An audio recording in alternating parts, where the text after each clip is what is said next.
శుభోదయం. ఈ నవంబర్ 29, 2025 వారాంతంలో పక్షిరాజులు కూడుకొనుచున్నవి.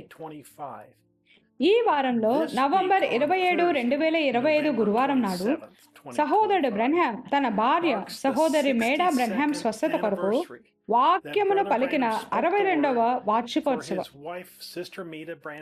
మరియు నిన్న లేదా అంతకు ముందు రోజు నిన్న ఆమె తన చివరి దశకు వెళ్లాల్సి ఉందని తెలుసుకొని పరీక్షకు ముందు నేను గదిలో మోకరిల్లి నా హృదయపూర్వకంగా ప్రార్థించాను. మరియు నేను లేచినప్పుడు లేదా ప్రారంభించినప్పుడు నేను లేవకముందు ఆయన ఏమి చెప్పాలో నాకు చెప్పాడు. మరియు నేను లేచాను మరియు వైద్యుడు దాని జాడ్ని ఎక్కడా కనుగొనలేకపోయాడు. అంతా పోయింది మరియు మరియు ఇప్పుడే పోయింది మరియు ఇక లేదు. 1963లో బ్రెన్హామ్ కుటుంబం ఎంత కృతజ్ఞతగా గడిపింది. ప్రతి పురుషుడు ఇలా ఆలోచించాలి. నేను ప్రపంచంలో నా భార్య లాంటి స్త్రీ లేదని నేను అనుకుంటున్నాను. ఆమె అద్భుతమైన వ్యక్తి, కొంచెం భక్తిపరురాలు, ఇంట్లోనే ఉంటుంది. ఆమె ఎప్పుడూ నా బట్టలు సిద్ధంగా ఉంచుతుంది. నేను బయటకు వెళ్తాను, ప్రయాణాలకు వెళ్తాను. అన్నీ వచ్చినప్పుడు ఆమెను కొంచెం ఆట పట్టించడానికి ఇలా అంటాను, నేను నీ భర్తని, నీవు నా భార్యవా? అలాగే పిల్లలను ముద్దు పెట్టుకొని మోకరిల్లి ప్రార్థన చేస్తాను మరియు నా బట్టలు ధరించి దాదాపుగా జనసమూహంలో మరియు సంగతుల నుండి నా మనసును కోల్పోకుండా ఉండటానికి ఆమె నుండి దూరంగా చేపలు పట్టడానికి లేదా వేటకు వెళ్తుంటాను. ఆమె ఒంటరిగా అన్నిటినీ తానే భరించవలసి వచ్చింది. 50 సంవత్సరాల క్రితం టూసాన్లో సహోదరి మేడా నాకు తెలుసు. ఆమె టేపులను ప్రేమిస్తుంది. ఆమె భర్త సహోదరుడు బ్రెన్హామ్ వర్తమానములను రీల్ టు రీల్ టేప్ వింటూ ఉండేది. ఆమె ఎప్పుడూ నాకు ఆయన మాట వినుడి అని చెప్పేది, ఎందుకంటే ఆమె కూడా తన ఇంటిని టేప్ సంగముగా మార్చుకుంది. ఇప్పుడు సహోదరుడు జోసెఫ్ బ్రెన్హామ్ నుండి పక్షిరాజులు కూడుకొనుచున్నవి లేక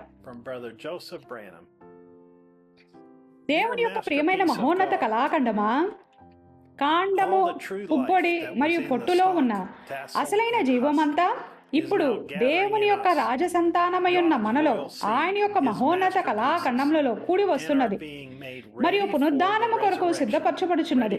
కోత కొరకు సిద్ధంగా ఉన్నది. అల్ఫా ఒమేగాగా మారినది. మొదటి వారు కడపటి వారిగా మారినారు మరియు ఇప్పుడు కడపటి వారు మొదటి వారైనారు. మనం క్రియలో నుండి వచ్చి మరియు ఆయన యొక్క మహోన్నత కళాఖండముగా ఆయనలో నుండి కొట్టబడిన ఒక భాగముగా మారినాము. వధువు మరియు పెండ్లి కుమారుడు ఒక్కటై ఉన్నారు. ఆయన యొక్క మహోన్నత కళాఖండములై ఉన్న మనలో ప్రతి ఒక్కరి గురించి దేవుడు ఆయన యొక్క ప్రవక్తకు ఒక దర్శనములో ముందస్తు ప్రదర్శనను చూపించాడు. ఆయన ప్రభువుతో కలిసి అక్కడ నిలబడి తన ఎదుటే వధువు నడిచి వెళ్ళడాన్ని చూస్తుండగా ఆయన మనలో ప్రతి ఒక్కరిని చూశాడు. మనమందరము మన దృష్టిని సరిగ్గా ఆయన వైపే పెట్టి ఉంచాము. మనము ఆయన తన జీవితంలో ఎన్నడూ చూడనట్టి అత్యంత మాధుర్యముగా కనిపించే ప్రజలుగా ఉన్నామని ఆయన చెప్పాడు. మనలో ఒక ప్రత్యేకమైన శోభ ఉన్నది. మనము ఆయనకు ఎంతో అందముగా కనిపించాము.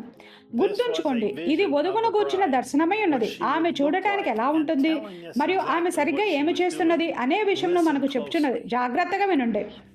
ఆమె అన్ని దేశం నుండి వస్తుంది.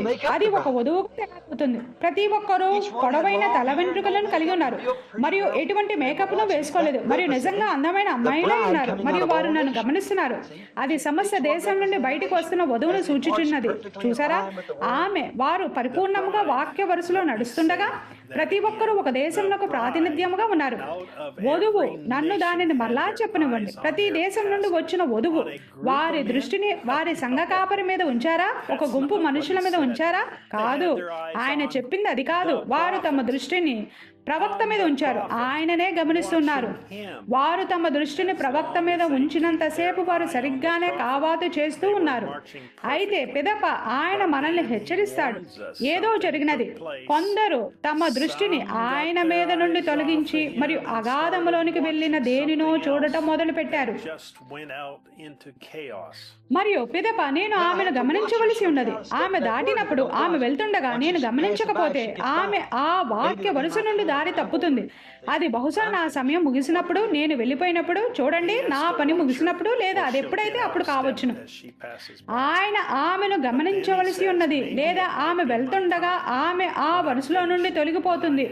అయితే పిదప అది నా సమయం ముగిసినప్పుడు, నా పని ముగిసినప్పుడు, నేను ఇక్కడ లేనప్పుడు వారు ఆయన మీద తమ దృష్టిని ఉంచకపోవడం వల్ల వారు వరుసలో నుండి తొలగిపోవచ్చని ఆయన చెప్పాడు. ఆయన స్పష్టంగా వధువును హెచ్చరిస్తున్నాడు. మీరు తప్పకుండా మీ దృష్టిని టేపులలో ఉన్న దేవుని యొక్క స్వరం మీద ఉంచాలి. అది ఈ దినమునకు దేవుడు ఏర్పాటు చేసిన మార్గమే ఉన్నది. వధువును ఐక్యపరిచి పరిపూర్ణము చేసేది ఆ స్వరమే ఉన్నది. మీరు మీ దృష్టిని మరియు మీ చెవులను ఆ స్వరము మీద నుండి మళ్లిస్తే మీరు వరస తప్పి మరియు అగాధంలోనికి వెళ్ళిపోతారు. ప్రతి వర్తమానము ఇంకా ఇంకా తేటగా మారుచును. అది బలిష్ఠుడైన దేవుడు మన ఎదుట ముసుగు తొలగించబడి మనము మాత్రమే తినగల దాచబడిన మన్నాతో ఆయన యొక్క వధువును పోషించుటే ఉన్నది. ఇతరులకు అది చాలా భారీ విషముగా ఉంటుంది, కానీ వధువుకు అది దాచబడిన ఆహారమై ఉన్నది. వాక్యముపై విందు చేసుకుంటూ ఆయన యొక్క పరిపూర్ణ వాక్యపు మహోన్నత కళాఖండమైన వధువుగా మారుతూ వధువు ఎటువంటి ఒక గొప్ప కృతజ్ఞతా సమయమును కలిగి ఉంటున్నది కదా. మనుష్యుల చేత తృణీకరించబడి, సంఘముల చేత త్రోసివేయబడి మరియు నిరాకరించబడి పెండ్లి కుమారుని వలె ఒంటరిగా నిలబడుతుంది. వధువు ఆ విధంగా నిలబడుతుంది. అది ఏమిటి? అది ఆయన యొక్క మహోన్నత కళాఖండమై ఉన్నది. చూడండి, అది ఆయన దాని గుండా పనిచేయగల పరుచుకోగల వాక్యమే ఉన్నది. తృణీకరించబడుట. ఈ ఆదివారము జెఫర్సన్విల్ కాలమానం ప్రకారంగా మధ్యాహ్నం 12 గంటల సమయమప్పుడు దేవుడు తన బలమైన దూత గుండా మాట్లాడి మరియు మనము దేవుని కొరకైన మహోన్నత కళాఖండముగా మారడానికి మనల్ని చెక్కి మరియు సానబెడుతుండగా వచ్చి మాతో చేరండి. సహోదరుడు జోసెఫ్ బ్రహ్యం. వర్తమానము 64-07-05. మహోన్నత కళాఖండము.